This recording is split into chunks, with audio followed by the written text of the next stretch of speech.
जय शिवराय। मोहोळ तालुक्यातील वडवळ गावामध्ये मी कधीही गेलो नाही।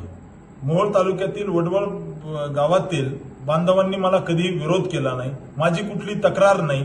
मी त्या ठिकाणी कसल्या पद्धतीने कुणालाही काही कारवाईची मागणी सुद्धा केलेली नसताना त्या ठिकाणी तहसीलदार मोहोळ यांनी त्या ठिकाणी मराठा युवकांवरती अशा पद्धतीने एक नोटीस देणं, कारवाईची नोटीस देणं याचा मी निषेध करतो। जिल्हाधिकारी महोदयांना मी विनंती करतो की तहसीलदार मोहोळ यांना आपण त्या ठिकाणी अशा पद्धतीने चुकीची जी नोटीस तहसीलदार मोहोळांनी दिलेली आहे त्यांच्यावरती त्या ठिकाणी कारवाई झाली पाहिजे।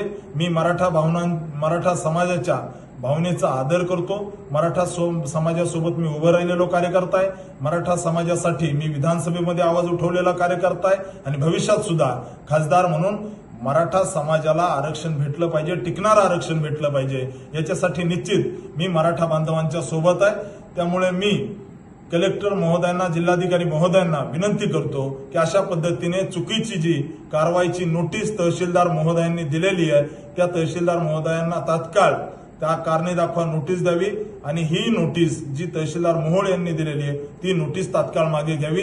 जय जिजाऊ, जय शिवराय।